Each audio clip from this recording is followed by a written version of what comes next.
welcome to The View from Abroad. I'm Teresa Norton, and this is the podcast where we look back on a newspaper column I wrote in sometime between 1993 and 2000 when I was living and working and raising a family in Hong Kong. I mean, that's 3 decades ago. It's a long time and a lot has changed in the world. So my guest is an award-winning filmmaker and radio talk show host who made waves in Hong Kong by pushing boundaries, exploring sensitive topics around women, and frankly, exploring human sexuality in a way that it hadn't been talked about in Hong Kong before. In 2022, Crystal Kwok's documentary, Blurring the Color Line, which looks back at the segregated southern United States in the 1960s, won a number of awards, and we're going to hear more about that from her during the break. But before she joins us, let's have a listen to the column that Crystal chose, which was written 3 decades ago. Fiction and the facts of life. I don't know, maybe I'm nuts, but I'd like to believe that the birds and the bees chat that I recently had with my 8-year-old son was prompted by his curiosity and not by my desire to beat his friends to the punch. We're parents of the 90s, right? We don't want our kids to think sex is a dirty word. We want them to grow up armed with the right information.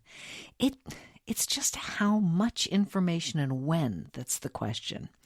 I've always gone on the theory that you wait for the questions and answer them as they crop up. As I recall in the old days, most parents held out information until they thought we were the right age, which they almost always overestimated. I remember my amazement at learning about sex from Deanne DiBardini over lunch in the school cafeteria. "It is so disgusting," she said, removing corn kernels from the silver braces that wove their way around her teeth. "My sister told me, and she's almost 12. Diane was queen of the 4th grade. I'm not sure why. She wasn't particularly bright or funny. I think it was because she had the right hair. It hung sort of limp like overdone pasta to her elbows. It was fine, straight, and blonde. A real plus for a California girl in the 60s. Her older sister could have been her twin. Same braces, same long blonde hair.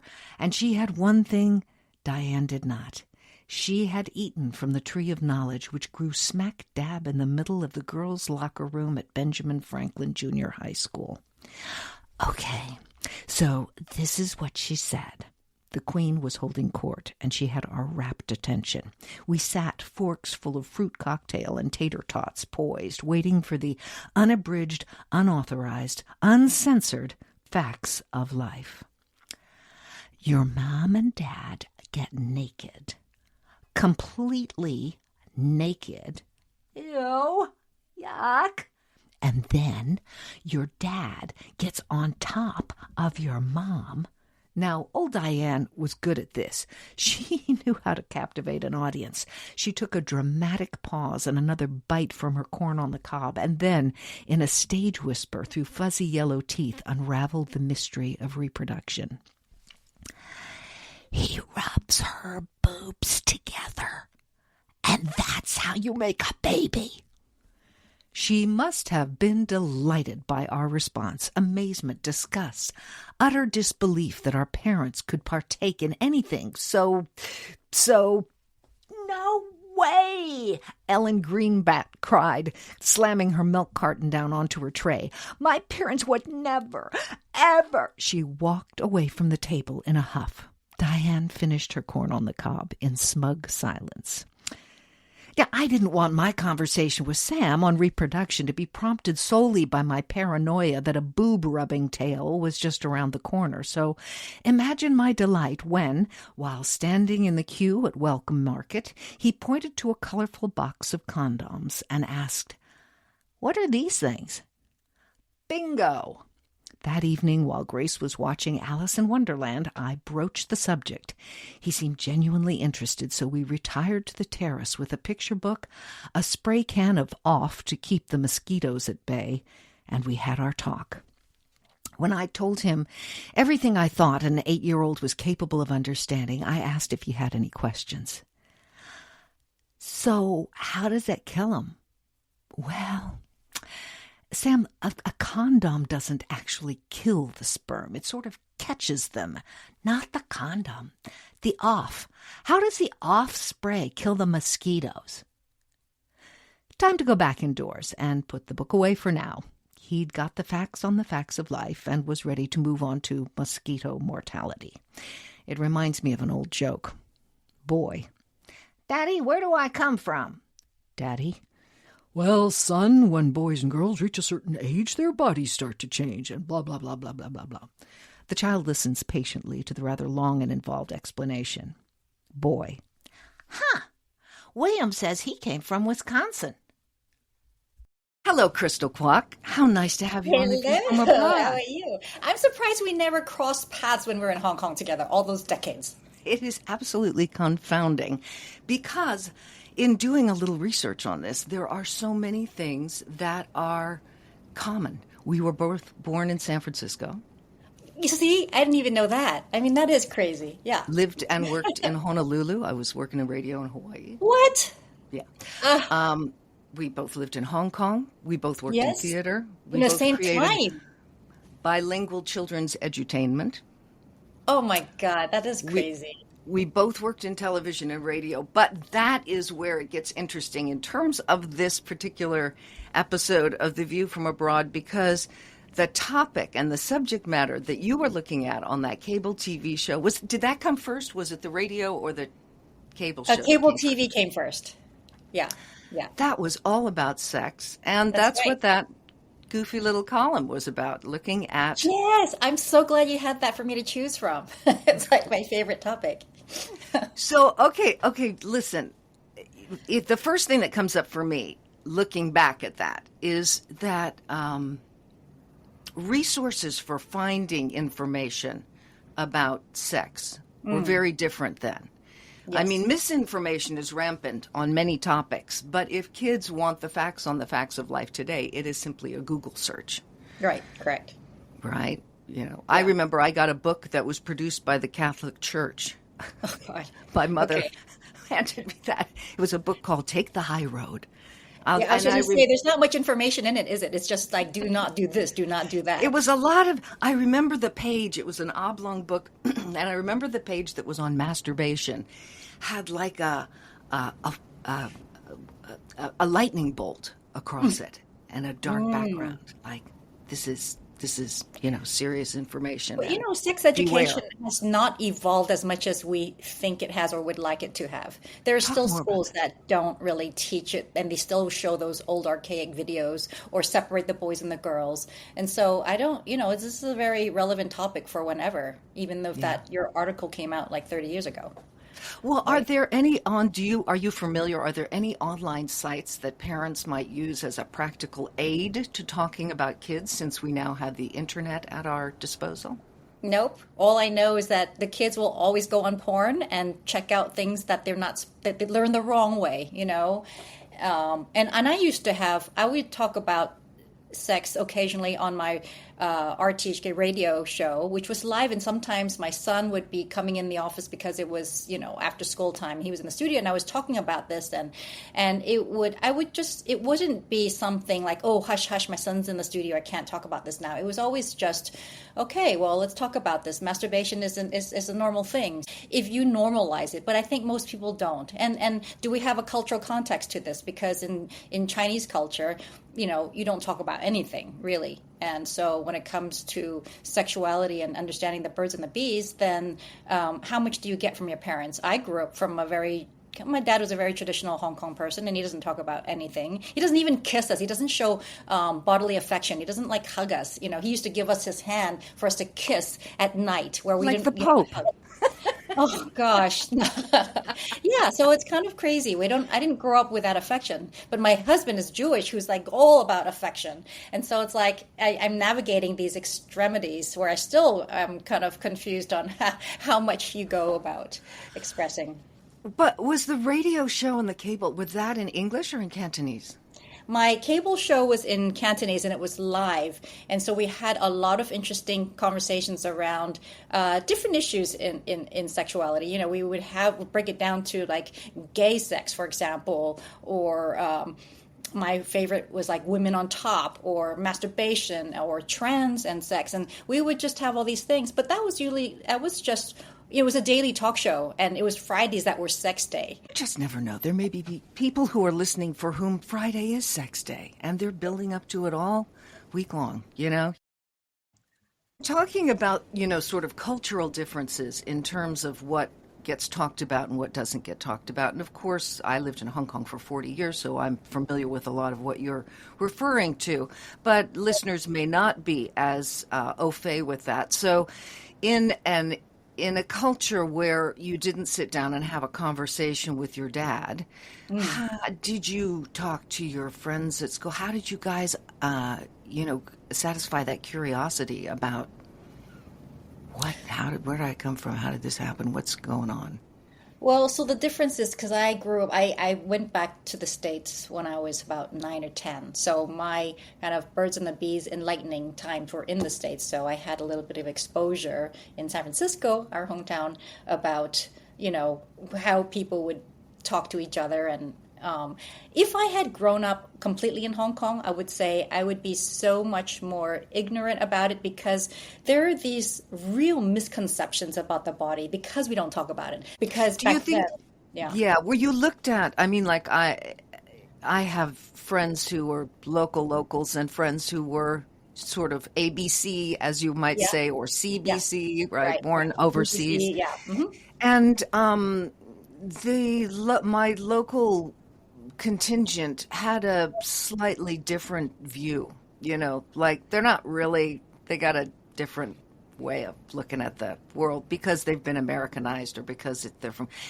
Was that part of, you think, the confusion around what you were doing because you were approaching it, as you said, from somebody who spent their puberty and got their sexual information in a very different culture and now had moved back to Hong Kong? I feel like there's an assumption because I was more Westernized that they equated Western to being more open with your body because you're open with your, vocal skills to express your opinions, that was all part of like this, ridiculous amount of uncontrollable exploration, which I think they kind of assumed with more Western cultures.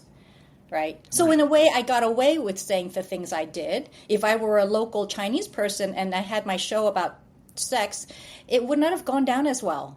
I feel like they saw me as an outsider, outsider. Like, oh yeah, she gets, she's just goi mui zai, which is like a foreign girl. So I kind of got that. Yeah. Now you've got kids of your own, and this column was all about, Sam asking that question. In fact, I have to tell you, I'm not sure if I left this out of the column or if I'm remembering it funnier than it was, because when I tell the story now, what happened was we were standing in that queue, and at the time, you may recall there was a childhood confection called Pop Rocks, and these candies interacted with the saliva in your mouth. I loved it. And crackled. And so what happened was we were in that line, and the box for the Pop Rocks looked very similar to this box for the condoms. And he held it up, and at one of those, like on the disco dance floor, and then you're shouting and the music stops and you say something embarrassing and it's exposed in total silence. Yes. There was It seemed like the world stopped in that welcome market, and there was complete silence as my little boy turned to me, held up the box, and said, "Mommy, do these explode in your mouth?" And I said to him, "Not if you're lucky." Okay, so that triggered that conversation. You had somehow some kind of a catalyst for a conversation at home about sex, right? You didn't, there wasn't an age thing as it was. Right, you don't sit them down at a certain kind of time. And I didn't do that either. I have 3 kids. I never did that. But I do remember because we had, my kids had older cousins, and that's usually learned from an older teenage boy. And I'll never forget one summer where we were in the East Coast. I think we were like in the Hamptons or something, where we were meeting up with my husband's nephews. And my younger son at the time, he must have been only about 6 or 7, I don't know. And he comes to me and goes, Mom, what's a wet pussy? And I looked at him and I went, so I don't even remember how I answered Maybe it's that. time to sit down and have that talk. Whoa, like how do you even go there with that? And when a 16-year-old cousin tells him these things and then you have to Yeah. explain things. Well, but that's what happens. That's why, I'm kind of curious with you, even wherever you were growing up,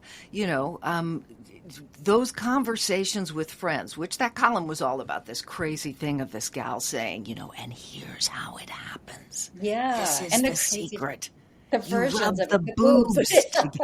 I was trying to visualize that. Rubbing boobs. Yeah, it's very sexy. And Uh-huh. even that sounded like something so, obscene to us that our parents would do anything related to that. So a lot of that misinformation or exploration or imagination comes out of having conversations with other kids. Do you remember having those kinds of conversations? Yeah, I mean that was older though. That wasn't like so young. It was more like as adult age when you have a girlfriend to confide in, and we would talk about each other's sex lives and get into the nitty gritties. Like on an airplane, we're talking about like what people like maybe what men would do in a sauna, how they were sharing their experience with girls. I would do that with a girlfriend, and and it's fun to be able to have somebody to talk about the juicy, no pun intended, details of sex life at that time. So for you, if you weren't getting this from your parents and you weren't as a younger person talking to your pals about it, was it in school that you learned about it? How did you No, find out about sex? by experience.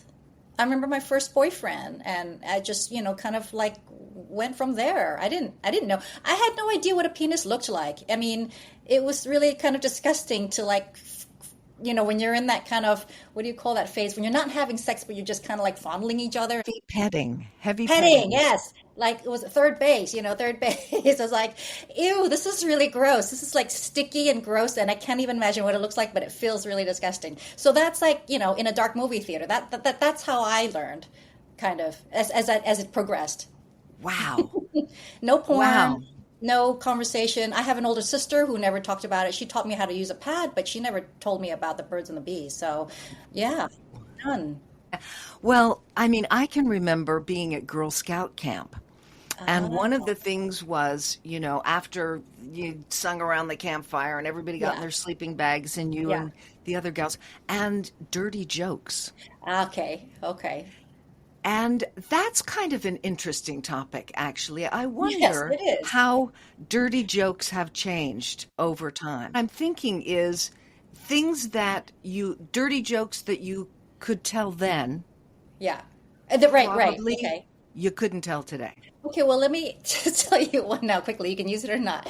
But this is when I was in kind of a young high school age when I didn't know. I couldn't really understand the context because I hadn't had sex yet. But this one older teenager says, okay, hypothetical. Let's say you have a penis and it's like, I don't know, 6 inches long and it's like vertical and you put it on your forehead. How much of it can you see?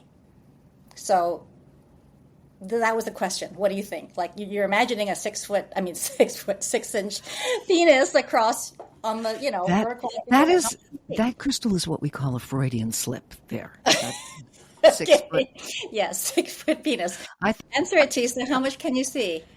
how much of a 6 inch penis on my forehead can I see? Yeah, how much of it can you see? I don't know. None. Why? Because I'm looking straight ahead and I can't see up that far. I don't know. I'm wearing Well, a the hat. answer is What's the right. answer to the None. joke? Yeah. It's none, but it's because the balls are in your eyes. Oh, Now look, so I didn't understand the concept of a penis and the scrotum before I heard this joke, but then like after I did, I was like, that's pretty funny. Now that's relevant today, isn't it? That's not something that ages over time where it's not relevant. no, I think that's a joke that stands the test of time. There you Definitely. go. That contemporary, it loses nothing Okay, as so I time can tell goes it by. again. I would say so. I was just watching a comedian. Somebody had put up on Facebook a stand-up comic who was talking about the fact that the song "Baby It's Cold Outside" got canceled because of references or intimating that this was some predatory song. And then he goes back and forth and reads some rap song that was like top of the charts contemporarily for the last 2 years. And it is so explicit and so misogynistic. And it's a humorous read, but it's a very thoughtful point about what are we sensitive about in terms of sexual conversation and how we frame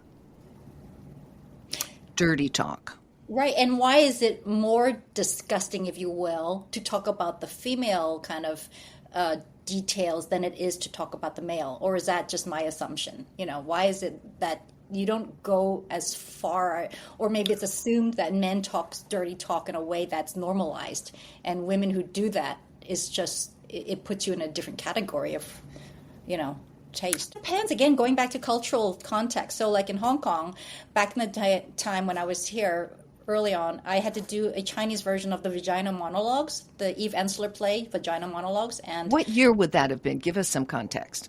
Probably somewhere in the early 2000s, maybe. But the point is, when we were trying to promote this play, the word vagina was not allowed to be spoken on public television or radio. We couldn't, and Eve Ensler's play was you cannot change the title or any of the words of this play.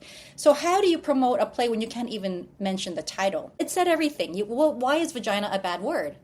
And what does that mean? And what does that say about the culture and the way, you can or cannot speak to it? Why is it a dirty thing? I think that's it.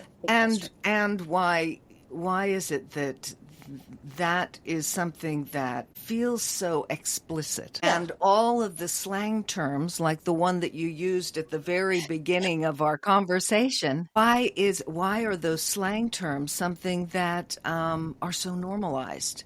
Mm-hmm. Because those are just ways of sort of objectifying or male gazing at something that is just very practically a vagina.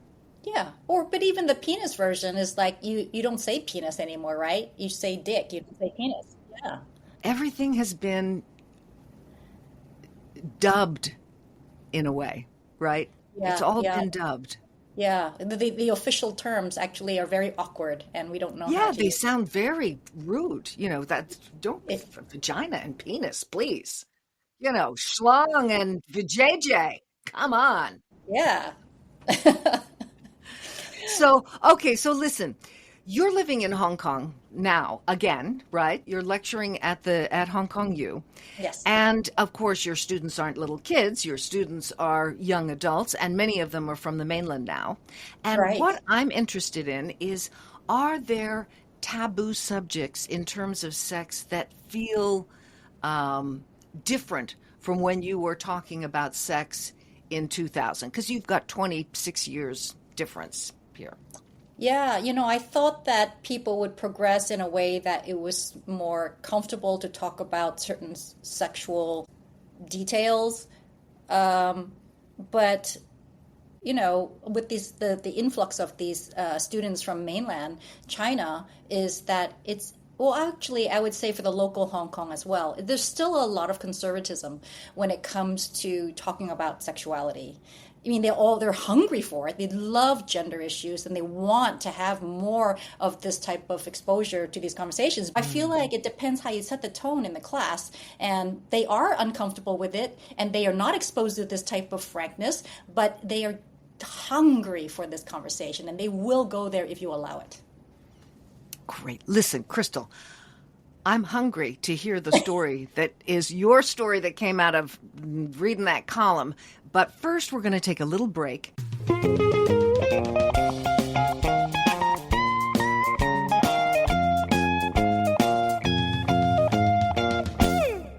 I'm all about re-examining the past to get a hold of what still feels relevant today. And you made a documentary film, Blurring the Color Line, about Chinese grocery store owners in black neighborhoods in the segregated South of the 60s.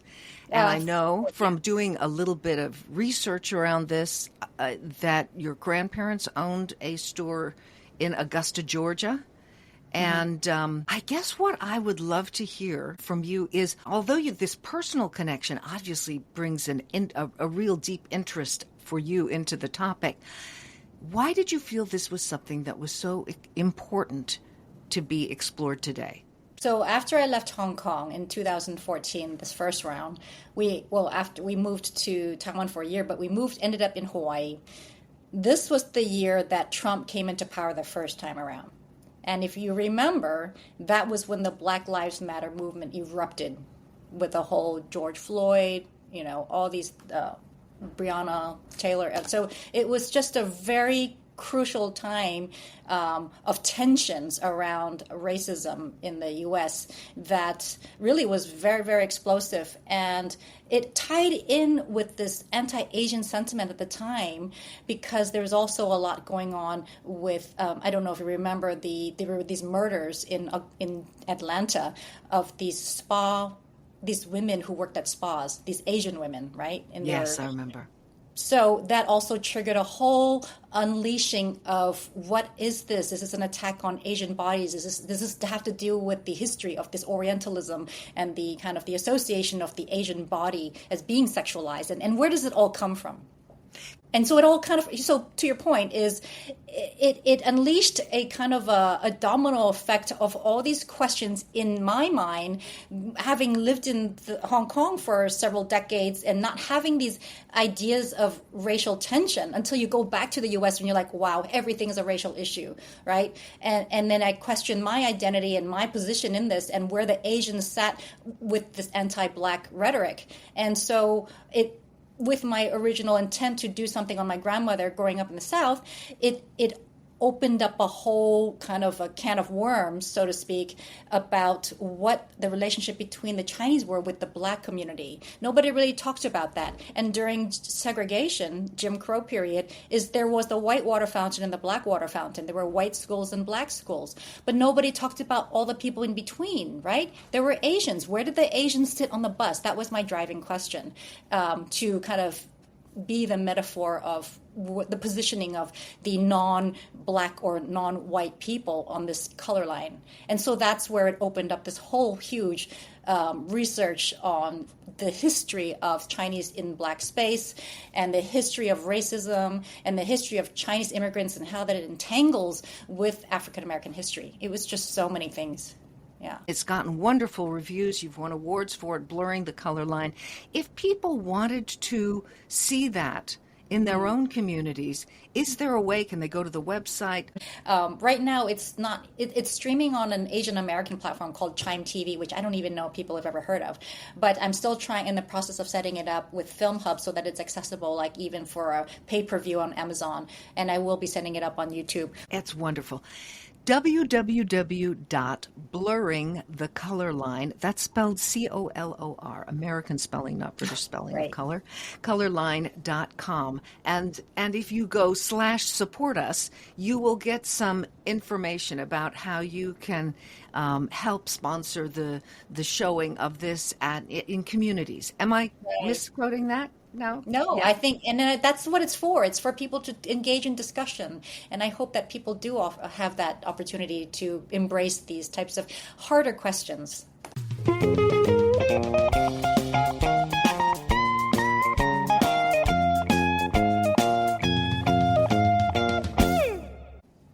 We're back, and now we are all ears. This is my favorite part of the podcast. Looking back on that column, was there a word, an idea, something that came out of some of the dating episodes in terms of making those first steps? I can get you started. I'll tell you one that happened to me. I can remember my very first boyfriend, and I knew all the facts of life. That was not a question. I knew where babies came from. I'd read the Catholic handbook. I knew what I was not supposed to do. Yeah. But I can remember he and I were sitting on the couch, and we were, making out. My dad was Yeah. probably downstairs working in the basement, and my mom Yeah. was out grocery shopping. So we were making out, and his hand moved to my Right. vajayjay, Yeah. You're right. and I got up and I went in the bathroom, and I thought to myself, oh my God, that poor guy, he must be so embarrassed that he accidentally touched that part of my body. Accidentally. That's how naive I was. Okay, so all right, that triggered a little something. So I remember, in the fondling stages of that relationship is we would, mess around at my grandmother's house. And there was this couch. And of course, it's quiet in the house, so we think no one's going to be around. And we're lying on the couch, but the couch, the head of the couch was protecting so we weren't seen, as exposed. But we were lying there, and suddenly my grandmother walks in. And we're like, oh, horror of horrors, I don't know how much she saw, but she didn't come close, but she was there. She's like, Crystal, what are you doing? And I went, I'm looking for something. It's like, good answer. So was he. Yeah, I'm looking for some coins that fell through the crack, and we have to lie there together to find it. I'm telling you, there are so many puns. There are so many opportunities with that crack line that I could just go and run with. Okay, so was that a good one? Was that good enough for you? That was a great story. Okay. That's wonderful. And that whole thing of that initial experimentation and I can remember the first time really making out with this boyfriend, and I couldn't stop thinking about it. I couldn't stop thinking about it. I thought, this is the most wonderful thing in the world. And it was at the time, this dates me a little bit, but the movie Franco Zeffirelli's Romeo and Juliet came out when I was in junior high school. Olivia Hussey. On that balcony. And I thought, what I wouldn't get to get some guy to kiss my neck.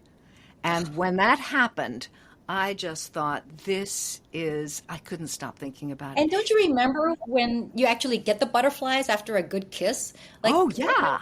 How come we don't get those little butterflies anymore? What's it going to take for us to have the butterflies in our age, I know. Yeah, no, that's a really good point.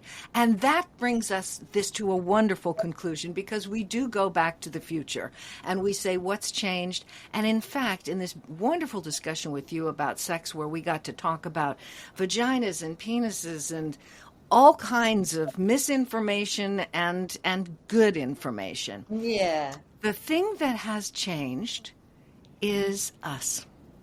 We're older. We're wiser. And drier. You like that one, huh? Unfortunately. And on that rather crispy note, let me thank you, Crystal Kwok, for being with us on The View from Abroad. If you want to check out the more information about this wonderful film that Crystal has made, www.blurringthecolorline.com. Whatever you're going through, whatever dry spell you may be going through at the moment. Exactly. If you've got things that are preying on your mind and you're feeling like you're missing out on things, I'm going to say, breathe all the time. Come up slowly. Oh, God, these things now seem so loaded, Crystal. What have you done? Breathe all the time. Come up slowly. And as my girlfriend Geraldine used to say to me when I was worried about what was going to happen next, hey, what if it's good?